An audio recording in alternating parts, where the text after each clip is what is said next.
Krishna works. Krishna sets you a task, and he arranges a test. He sets everything up, and then he sits back and watches. Let's see what they're going to do. It's not that Krishna spoon feeds us. It's not that Krishna holds our hand every minute. He gives us plenty of room to mess up. Because that's how we learn. He knows us. He knows us better than we know ourselves. How are you going to learn unless you try? And you might say, well, I'm afraid to fail. But how are you going to learn unless you fail? How are you going to learn unless you make mistakes? See, just like when a musician practices an instrument, he makes so many mistakes. I had one music teacher that used to say, practice is for getting through all your mistakes so that you can play perfectly.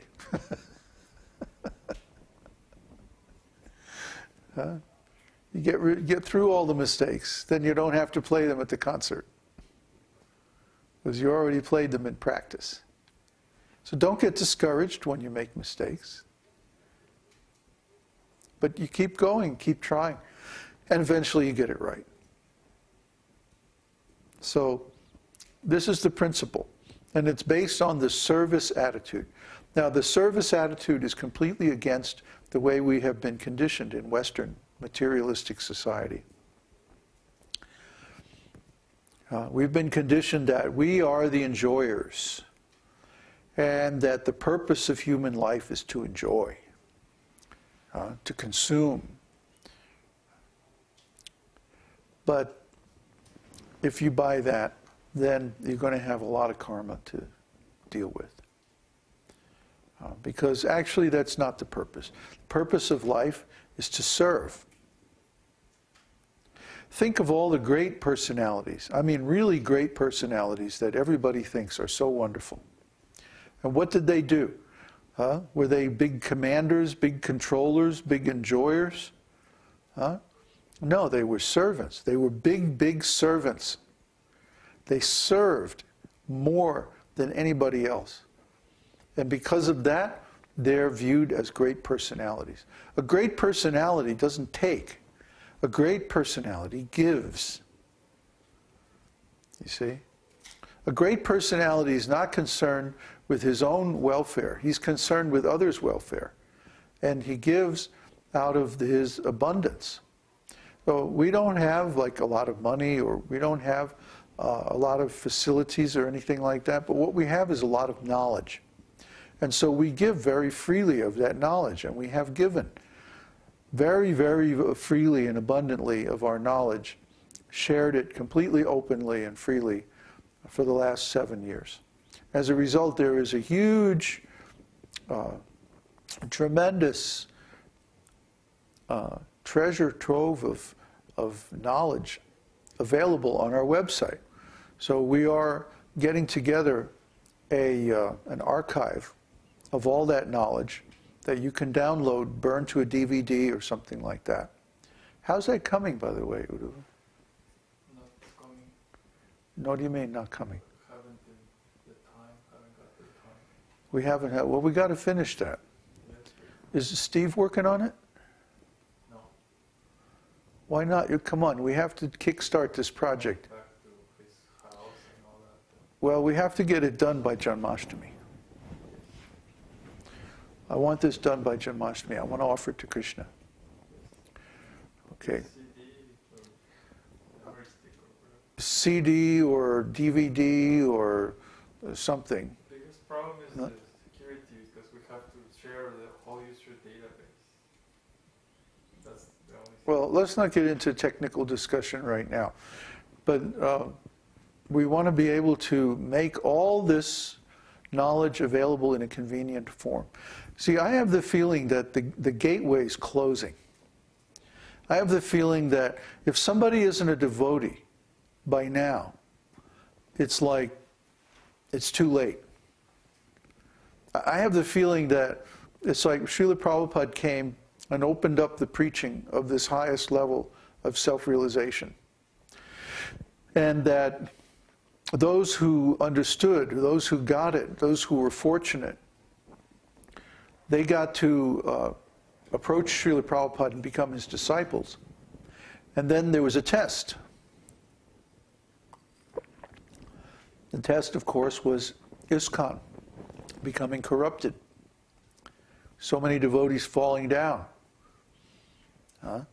And if a devotee was sincere, then somehow or other he got through the test and he kept on preaching with or without any support or association or facility from outside.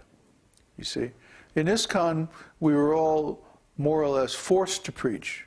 You have to get up in the morning, you have to go to Mangalarti, you have to go out and preach and do something. But we were more or less, socialized or trained to preach.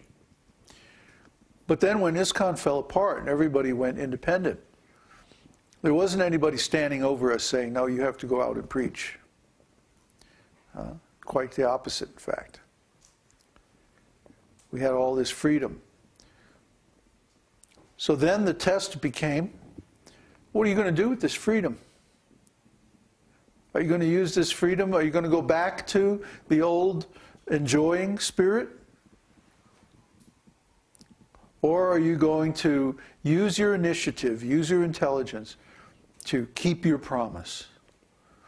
The promise was not, I'll serve you and serve Krishna as long as ISKCON takes care of me. That wasn't the promise.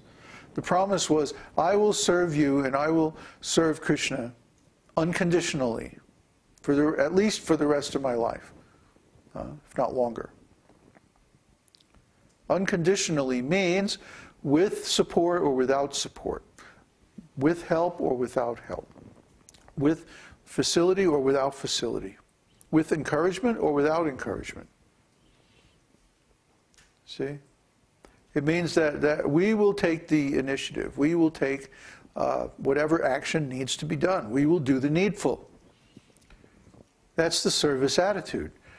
And we made that promise, but most of us broke it. Most of us dropped it. When ISKCON fell apart, we were like, oh, well, it's not possible. And, I can't do it. And da-da-da-da. So many excuses. But, Krishna makes the sun come up every day, and he makes the seasons, and he makes so many things just to give us the support we need to exist. Does he come up with excuse? Oh, I forgot to make the sunrise today. Darn, Well, it just wasn't convenient. I was in bed with Radha, and, didn't feel like getting up this morning. So. Does Krishna ever do that? No. He somehow or other makes it all happen. You see?